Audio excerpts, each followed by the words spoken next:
ये कहानी है उस नागिन की जो अपने गांव की रक्षा करती है। आखिर क्या हुआ था उस नागिन के साथ, क्यों उसने बदलाव की इस कड़ी पर कदम रखा था, जानेंगे इस कहानी में। शुरू करते हैं कहानी को। इच्छाधारी नागिन की जादुई कहानी। नागिन स्टोरी। जामपुर गांव में एक शंकर भगवान का मंदिर था जो कई सालों पुराना था।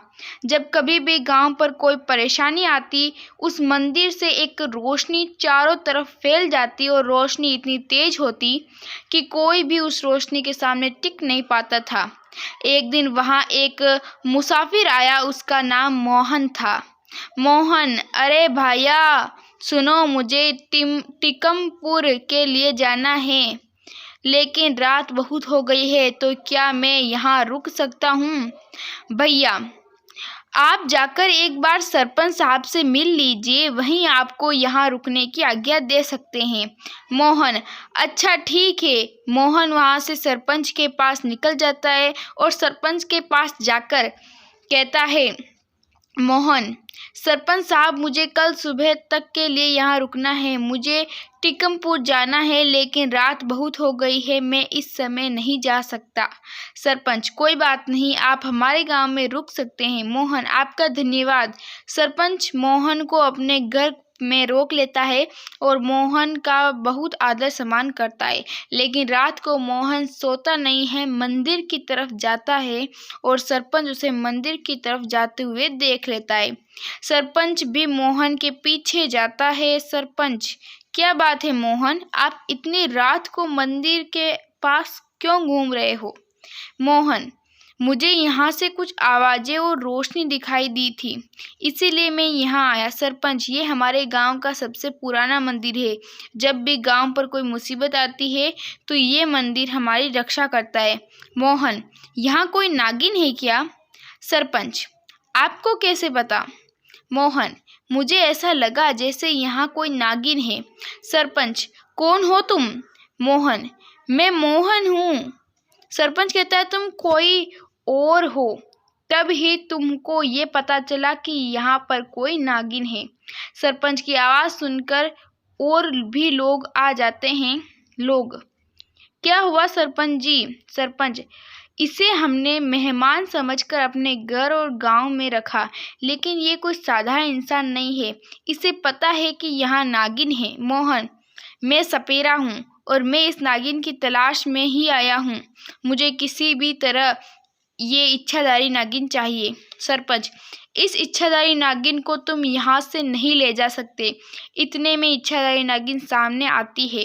इच्छाधारी नागिन, क्यों आए हो तुम यहाँ? मोहन, मैं तुमको लेने के लिए आया हूँ, चलो मेरे साथ। इच्छाधारी नागिन, मोहन, मैं तुम्हारे साथ नहीं जाऊंगी और सालों से मैं यहाँ हूँ और मैं यहाँ से कहीं नहीं जा सकती।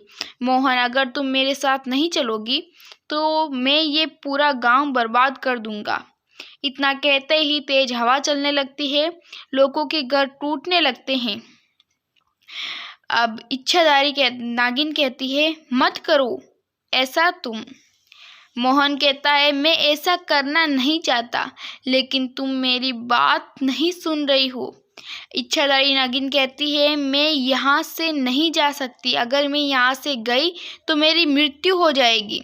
मोहन, और अगर तुम मेरे साथ नहीं गई तो तुम्हारे बचपन का गांव बर्बाद हो जाएगा, उस पर संकट है। इच्छाधारी नागिन, क्या संकट है?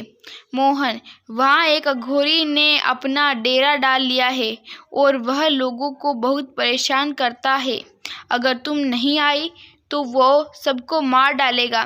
सिर्फ तुम ही उससे लड़ सकती हो और वो शक्ति मेरे पास भी नहीं है जो तुम्हारे पास है। सरपंच, इच्छाधारी नागिन, तुम यहाँ से ही कुछ ऐसा करो कि उस अघोरी को सबक मिले।